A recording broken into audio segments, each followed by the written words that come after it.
Assalamualaikum student, hopes all of you are fine. Today we will discuss about advantages and disadvantages of asexual reproduction. It means यानी कि invertebrates के अंदर जो asexual reproduction होती है उसके एडवांटेजेस क्या हैं और डिसएडवांटेजेस क्या है। ये हमारा चैप्टर नंबर 39 है ज़ूलॉजी मिलर हार्ले का और इस चैप्टर का नाम है रिप्रोडक्शन एंड डेवलपमेंट। सबसे पहले हम इसके एडवांटेजेस के बारे में बात करते हैं, यानी कि इसके एडवांटेजेस क्या हैं। अगर हम एडवांटेजेस की बात करें तो बेसिकली इसका जो फर्स्ट और मेन एडवांटेजेस वो ये है कि ये जो इन्वर्टिब्रेट्स होते हैं ये जिस इन्वायरमेंट के अंदर स्टेबल होते हैं, जिस इन्वायरमेंट के अंदर रह रहे होते हैं, ये उसी इन्वायरमेंट के अंदर ही अपने आप को रिप्रोड्यूस करना शुरू कर देते हैं।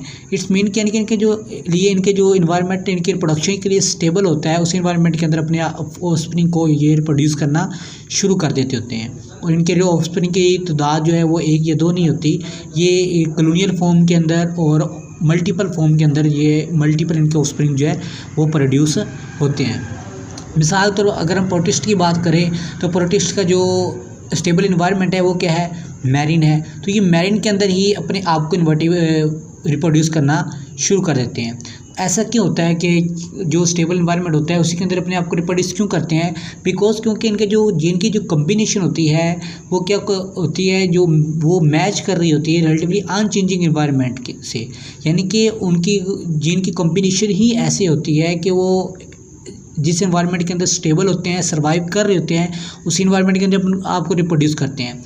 यानी कि मिसाल तौर पर जो इनके जो इनके जो ऑफस्प्रिंग्स होते हैं इन्वर्टिब्रेट्स के थ्रू जो रिप्रोड्यूस होते हैं एसेक्सुअली, ये क्या करते हैं कि ये एग्जैक्ट कॉपीज़ होते हैं। अगर कोई डिजीज़ जो है, कोई म्यूटेशन जो है उनके अंदर थी वो इन्हीं के अंदर आएगी ऑब्वियसली।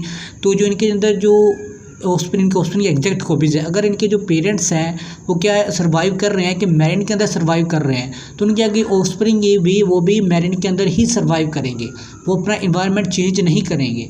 तो इसी वजह से क्या होता है, इनके लिए जो इन्वायरमेंट स्टेबल होता है वो उसी के अंदर क्या करना शुरू करते हैं, ये सर्वाइव करना शुरू कर देते हैं। ये इनका एक एडवांटेज है, क्योंकि इनको अपने प्रोडक्शन के लिए, इनके ऑफस्प्रिंग के प्रोडक्शन के लिए इनको स्टेबल इन्वायरमेंट चाहिए होता है और ये अपने मल्टीपल ऑफस्प्रिंग प्रोड्यूस करते हैं एट अ टाइम।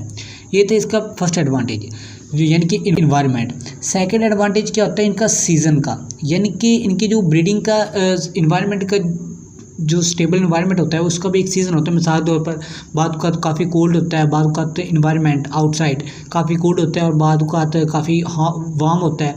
तो इस वजह से क्या करते हैं कि इनका जब सीज़न आता है इनकी ब्रीडिंग का, रिप्रोडक्शन का, ये क्या करते हैं अपनी रिप्रोडक्शन उस वक्त अपने आप को, इनके जो ऑफस्प्रिंग है वो at a time multiple identical अपनी कैरेक्टरिस्टिक जो है, अपने प्रोजेनी जो है लार्ज नंबर ऑफ प्रोजेनी अपने ऑफस्प्रिंग जो है प्रोड्यूस कर लेते होते हैं।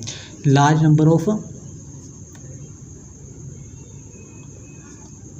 प्रोजेनी, या प्रोजेनी का मतलब होता है ऑफस्प्रिंग, चाइल्ड, यानी कि एट अ टाइम अपनी एक तादाद, अच्छी खासी तादाद जो है उस सीज़न के अंदर, उस के अंदर अपने आप की ये रिप्रोड्यूस कर लेते होते हैं। उसके बाद जो छोटे छोटे इनके एडवांटेजेस हैं, मिसाल तौर पर इनको मेड्स की ज़रूरत नहीं होती, वो भी आप इसके अंदर लिख सकते हैं। यानी कि मेड्स आर नॉट रिक्वायर्ड, इनको अपनी रिप्रोडक्शन को बढ़ाने के लिए, अपनी रिप्रोड्यूस करने के लिए मेड की कोई भी फीमेल मेड्स की ज़रूरत नहीं होती। अगर वो फीमेल है तो उनको मेल की ज़रूरत नहीं होती, अगर वो मेल है तो उनको ज़रूरत नहीं होती। तो इस तरीके से अगर दूसरा एडवांटेज देखा जाए तो इनको जो रिप्रोडक्शन का प्रोसेस है वो बहुत ही रैपिड होता है, बहुत तेज़ होता है। यानी कि एक सीज़न के अंदर बहुत से अपने, अगर हम बात करें ह्यूमंस की बात करें तो क्या करते हैं, एक ही ऑफस्प्रिंग प्रोड्यूस कर लेते हैं। यानी कि सेक्सुअली अगर गैमेट्स की बात करें, गैमेट्स फॉर्मेशन जब होती है, मियोसिस का प्रोसेस होता है, तो उस वक्त तो एक ही ऑफस्प्रिंग प्रोड्यूस कर सकते हैं, मैक्सिमम 2 हो सकते हैं। तो लेकिन इसके अंदर क्या होता है, थ्रू एसेक्सुअली ये लार्ज नंबर ऑफ ऑफस्प्रिंग जो है ये प्रोड्यूस हो जाते हैं। यानी कि इनके मेटिंग का प्रोसेस जो है वो बहुत तेज़ होता है, रैपिड होता है। तो बेसिकली ये थे इसके कुछ एडवांटेजेस ऑफ एसेक्सुअल प्रोडक्शन। उसके बाद हम बात करेंगे इनके कुछ डिसएडवांटेजेस के बारे में। Disadvantages of asexual reproduction.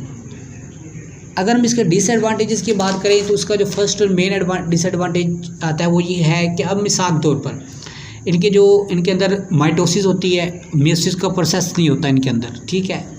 Through asexual जो प्रोड्यूस होते हैं इनवर्टिब्रेट्स। अब ये क्या करते हैं, इनकी जो जेनेटिक वेरिएबिलिटी है, इनकी जो जेनेटिक वेरिएबिलिटी है वो क्या होती है कि जो जीन्स है जो पेरेंट्स के अंदर है वही ऑफस्प्रिंग के अंदर जा रहे होते हैं।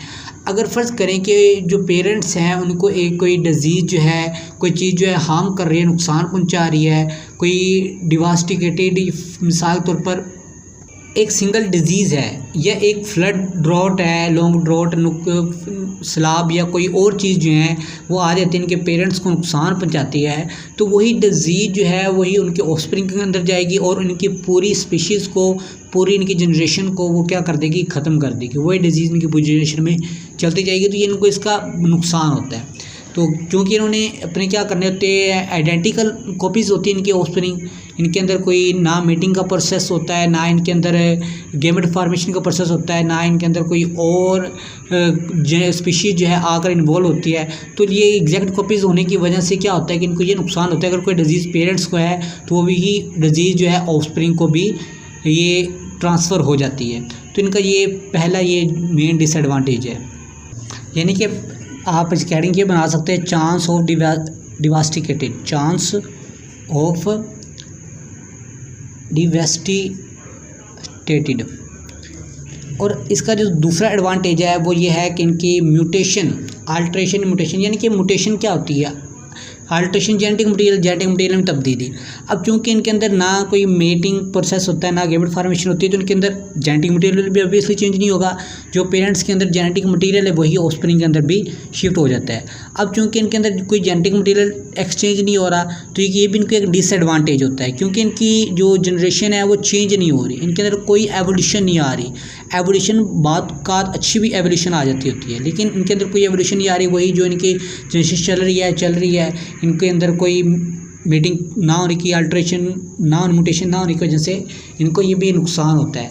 अब मिसाल के तौर पर अगर इनको कोई, इनके पेरेंट्स को कोई डिज़ीज़ है, पेरेंट्स में एक को पेरेंट्स को डिज़ीज़ है, अगर ये गेमेट फॉर्मेशन होती है तो किसी दूसरी उसके साथ पेरेंट मेल जो उसके साथ मीटिंग कर लेते जिसको डिज़ीज़ नहीं है, तो ये आगे इनकी जनरेशन जो है वो डिज़ीज़ से बच सकती है और इनकी म्यूटेशन के अंदर भी चेंजेस आ सकती हैं। लेकिन ये चूँकि एग्जैक्ट कॉपीज होती है, इनके अंदर अल्ट्रेशन, म्यूटेशन के अंदर चेंजेस नहीं आती। अब फ़र्ज़ करें कुछ म्यूटेशन जो है, कुछ चेंजेस आ भी गई, तो कुछ चेंजेस नुकसानदेह भी होती हैं, ठीक है, हार्म जो इसको हार्म कर रही हैं, नुकसान पहुंचा रही हैं, और ये इनका ग्रेटेस्ट डिसएडवांटेज है। इनका एसेक्सुअल रिप्रोडक्शन के थ्रू जो प्रोड्यूस होते हैं इनकी म्यूटेशंस का ये ग्रेटेस्ट डिसएडवांटेज है। फ़र्ज़ करें कि ये जैसे ऊपर मैंने बताया कि इनको अगर पेरेंट्स को कोई डिज़ीज़ अटैच हो जाए तो वो किसी ऑफस्प्रिंग के अंदर चली जाती है।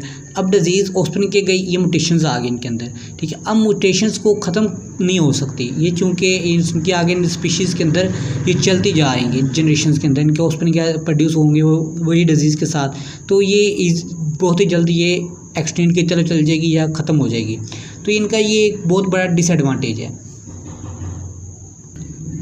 आगे लास्ट में उन्होंने बताया कंसिक्वेंटली दी टिपिकल एसेक्सुअल एनिमल, यानी कि एक टिपिकल अगर बात करें एसेक्सुअल एनिमल के जो टिपिकल, उनके अंदर क्या होता है कि सिर्फ एक गुड कॉपी होती है उनके ईच हेरिडिटी यूनिट की, यानी कि उनकी एक जीन की एक अच्छी कॉपी होती है। अगर उस कॉपी के अंदर भी अगर कोई होमोलोगस क्रोमोसोम्स आ जाए कि जो म्यूटेटेड हो, यानी कि जिसके अंदर अल्ट्रेशन हो या डिजीज़ हो जो पेरेंट में से आई है, तो क्या कर देगी, उसको भी नॉन फंक्शनल बना देगी या पोटेंशियली लीदल उसको हार्म पहुंचाएगी, नुकसान पहुंचाएगी। तो बेसिकली ये डिसएडवांटेज, ये तो फिर रिपीट कर देता हूँ। एडवांटेज क्या है कि इनको एनवायरनमेंट, स्टेबल एनवायरनमेंट मिल जाता है, यानी कि जिसमें ये अपने आप को रिप्रोड्यूस करना शुरू कर देते हैं। दूसरा इनको सीज़न, ये इनका एडवांटेज है, एक सीज़न के अंदर ये अपने मल्टीपल लार्ज नंबर प्रोजेनी जो है, चाइल्ड जो है, ये प्रोड्यूस कर लेते होते हैं। अगर डिसएडवांटेज की बात करें, इनका जो मेन डिसएडवांटेज ये है, इनके अंदर चूँकि जेनेटिक वेरिएबिलिटी नहीं होती, इनके अंदर क्योंकि मियोसिस और सेक्सुअल प्रोसेसेस नहीं होते, तो ये क्या करते हैं, इनके अंदर अगर फ़र्ज़ करें अगर पेरेंट्स के अंदर कोई डिज़ीज़ है तो ये किसके अंदर चली जाती होती है, उनके ऑफस्प्रिंग के अंदर चली जाती है। कोई भी एक डिज़ीज़ जो है उनके सारे ऑफस्प्रिंग को डिस्ट्रॉय कर सकती है, नुकसान पहुंचा सकती है।